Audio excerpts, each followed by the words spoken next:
Da noticias sobre este hecho el periódico oficial La Sombra de Arteaga y una breve crónica de don Valentín Frías, recogida en su libro de Leyendas Queretanas, en la crónica sobre los últimos fusilados públicos. Un crimen inaudito llenó de alarma a todo el vecindario de esta ciudad la mañana del 5 de julio de 1884, perpetrado en la hacienda del Tlacote el Bajo, propiedad del gobernador don Francisco González de Cosío. A las 3 de la mañana se habían insurreccionado los indios, penetrando en la finca, en la cual asesinaron al administrador y escribiente en su mismo lecho. En medio del desorden más atroz, animados por el alcohol, tremolando una antigua bandera con la imagen de la Virgen de Guadalupe, a quien vitoreaban en medio de aquel tumulto. Carlos González de Cosío, hermano del gobernador, se encargó de reprimir a los insurrectos. Sin contar a muertos y heridos, aprehendió a 27, considerados principales incitadores. De estos, 8 fueron sentenciados a muerte y ejecutados el 16 de junio de 1884. A pocos días de celebrada la ejecución de los alzados, apareció en La Sombra de Arteaga el siguiente editorial.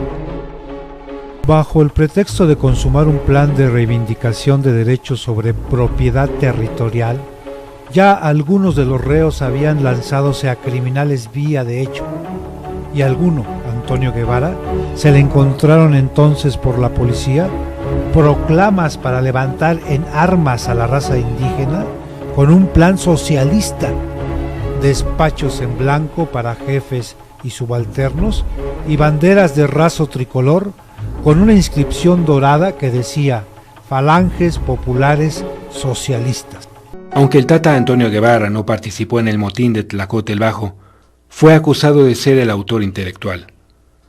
Los sentenciados fueron llevados por las calles de la ciudad y, contra la costumbre, obligados a pasar por enfrente de la casa del exgobernador González de Cosío, para ser ejecutados frente al cuartel militar a un lado de la Alameda. Valentín Frías, quien se lamenta haber visto el triste desfile y la ejecución, describe: Aquel cuadro era presenciado por la muchedumbre poseída de estupor y respeto. Los reos iban despavoridos, contemplando con ojos bastante abiertos a la muchedumbre que los seguía, repitiendo una a una las plegarias de los sacerdotes. Iban en paños menores, descalzos y descubierta la cabeza. Pendían de su cuello multitud de rosarios, escapularios y medallas, llevando en sus manos un santo Cristo. Llegaron por fin al patíbulo. Uno de ellos, antes de vendarlo, dirigió una alocución de circunstancias al pueblo en voz mediana. Otro, estando vendado, se bajó la venda y dirigió la palabra al público, pero con voz más apagada, casi imperceptible. Entre ellos iban 2 ancianos con su larga trenza cana a la usanza antigua.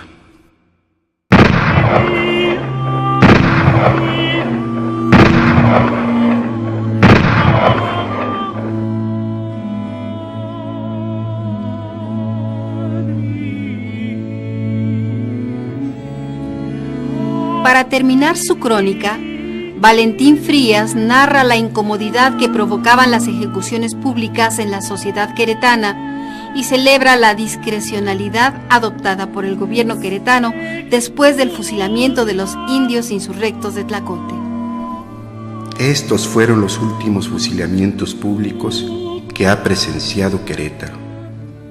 Desde entonces, los que tienen la fatalidad de ser sentenciados a la última pena son fusilados dentro de la cárcel o son llevados de noche a los caminos y allí se les aplica la ley.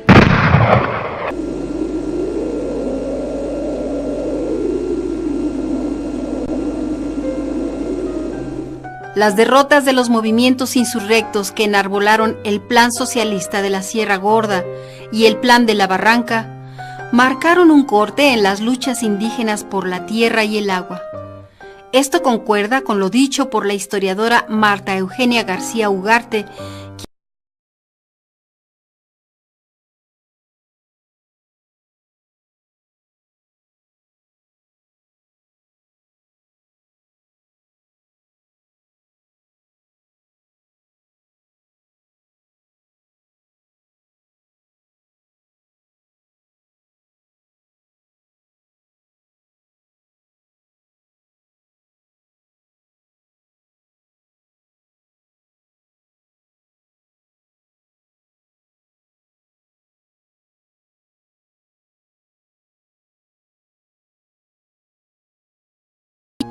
la edad dorada del porfirismo.